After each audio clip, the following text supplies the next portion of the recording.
जय श्री कृष्णा। राधे राधे। हर माह के कृष्ण और शुक्ल पक्ष में एकादशी व्रत रखा जाता है। ये सभी भगवान विष्णु को समर्पित है। एकादशी पर उपवास रखने से साधक के कष्टों का निवारण होता है। एकादशियां अपना विशेष महत्व रखती हैं। हालांकि इनमें मोक्षदा की एकादशी है वो बहुत खास मानी गई है का व्रत रखते हैं। इस दिन भगवान विष्णु और माता लक्ष्मी की आराधना करने से साधक के धन धान्य में वृद्धि होती है। शास्त्रों में मोक्षदा को मौनकाक्षी या मौन 11 भी कहते हैं। यह तिथि पितरों की पूजा के लिए भी श्रेष्ठ है। इस दिन दान दक्षिणा देने से पूर्वजों को मोक्ष मिलता है। इस साल 11 दिसंबर 2024 को मोक्षदा एकादशी का व्रत रखा जाएगा। इस दिन वारियन योग बन रहा है जो शाम 6:47 तक रहेगा। इस योग में पूजा करने से मनचाहे परिणामों की प्राप्ति होती है। ऐसे में मोक्षदा एकादशी की पूजा विधि के बारे में आपको मैं बताऊंगी। आप बिना स्किप किए मेरी वीडियो को पूरा देखें। अंत में मैं मोक्षदा एकादशी की कथा भी आपको बताऊंगी। मोक्षदा एकादशी इस बारी 11 दिसंबर प्रातः 3:42 पर होगी और इसका जो समापन है वो 12 दिसंबर को रात्रि 1:09 पर है। मोक्षदा एकादशी को भगवान विष्णु, माँ लक्ष्मी जी की पूजा की जाती है। इससे पापों को नाश तो होता ही है, संतान प्राप्ति की कामना, धन प्राप्ति की कामना और विवाह की भी मनोकामना पूरी होती है। इस दिन शंख चक्र गदाधारी भगवान विष्णु के चतुर्भुज रूप की पूजा करने से पूर्वजों को मोक्ष तक पहुंचने में मदद मिलती है। ऐसा माना जाता है कि हजारों वर्षों की तपस्या करने से जो फल मिलता है उतना ही फल सच्चे मन से इस व्रत को करने से मिलता है। इस दिन व्रत के दिन सुबह जल्दी उठकर नहा लें और व्रत रखने का संकल्प लें। उसके बाद पीले कपड़े पहने, फिर पूजा के लिए चौकी पर पीला कपड़ा बिछाएं। उस पर भगवान विष्णु और लक्ष्मी की मूर्ति या फोटो स्थापित कर दें। अब भगवान को हल्दी चंदन का तिलक लगाएं। माता लक्ष्मी को चुनरी, बिंदी और चूड़ियाँ चढ़ाएं। फिर घी का दीपक जलाकर भगवान की आरती करें और भोग में केला, मिठाई, पंचामृत आदि चढ़ाएं। मोक्षदा एकादशी को दूसरे नाम यानी कि गीता जयंती के नाम से भी जाना जाता है। इसी दिन भगवान श्री कृष्ण ने गीता का उपदेश दिया था। हिंदू धर्म के मान्यता के अनुसार इस 11 के दिन भगवान दामोदर का पूजन किया जाता है। धार्मिक शास्त्रों के अनुसार यह एकादशी बहुत ही पुण्य फलदायिनी है। अतः इस एकादशी की कथा पढ़ने का या सुनने मात्र से मनुष्य का यश विश्व में फैलता है। मोक्षदा एकादशी की कथा गोकुल नामक एक नगर में वैकनाथ नामक राजा करता था। वहाँ उसके राज्य में चारों वेदों के ज्ञाता ब्राह्मण रहते थे तथा राजा अपनी प्रजा का पुत्रवत पालन करता था। एक रात्रि में राजा ने एक सपन देखा कि उसके पिता नरक में हैं और उसे बड़ा आश्चर्य हुआ। वह प्रातःकाल विद्वान ब्राह्मणों के पास गया और उन्हें अपना सपन सुनाया और कहा कि मैंने अपने पिता को नरक में कष्ट उठाते देखा है तथा उन्होंने मुझे कहा है कि हे पुत्र, मैं नरक में पड़ा हूँ, यहाँ से तुम मुझे मुक्त कराओ।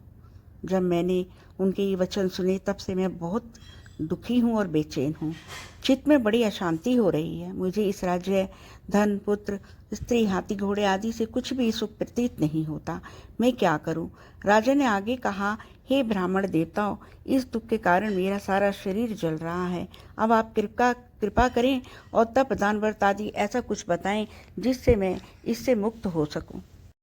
यह सुनकर ब्राह्मण ने कहा, हे राजन, यहाँ पास ही भूत भविष्य वर्तमान के ज्ञाता पर्वत ऋषि का आश्रम है। वे आपकी समस्या का हल अवश्य करेंगे। यह सुनकर राजा मुनि के आश्रम पर पहुंच गया। उस आश्रम में अनेक शांतचित्त योगी और मुनि तपस्या कर रहे थे। उसी जगह पर्वत मुनि बैठे थे। राजा ने मुनि को साष्टांग दंडवत किया तो मुनि ने राजा से कुशलता के समाचार लिए। राजा ने कहा कि महाराज, आपकी कृपा से मेरे राज्य में सब कुशल है, लेकिन अकस्मात मेरे चित्त में अत्यंत अशांति होने लगी है। ऐसा सुनकर पर्वत मुनि ने आंखें बंद की और भूत विचारने लगे। फिर बोले, हे राजन, मैंने योग के बल से तुम्हारे पिता के कुकर्मों को जान लिया है। उन्होंने पूर्व जन्म में कामातुर होकर एक पत्नी को रति दी, किंतु सौत के कहने पर दूसरी पत्नी को ऋतु दान मांगने पर भी नहीं दिया। उसी पाप कर्म के कारण तुम्हारे पिता को नरक में जाना पड़ा। राजा ने कहा, ऋषिवर, इसका कोई उपाय बताइए।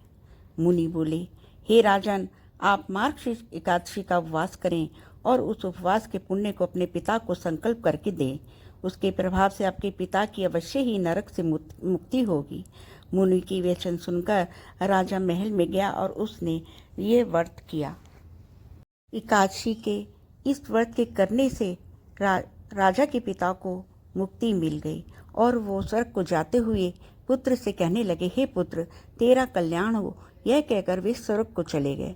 अतः मार्गशीर्ष मास की शुक्ल पक्ष की इस एकादशी का व्रत करने मात्र से समस्त पापों को नाश होता है तथा इस कथा को पढ़ने सुनने से वायपेय यज्ञ का फल प्राप्त होता है।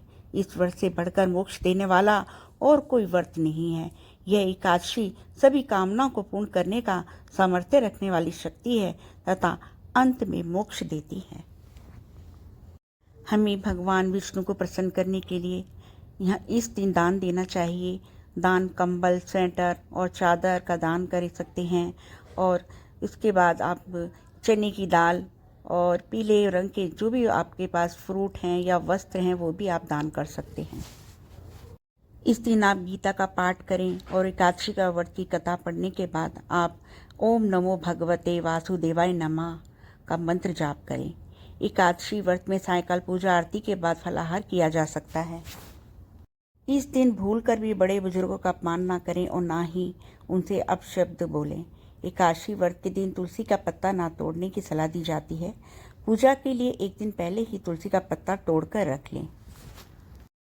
इस दिन ब्रह्मचर्य का पालन करें, किसी का दिल ना दुखाएं और जो भी आपसे बनता है वो आप दान करें ज़रूरतमंद को।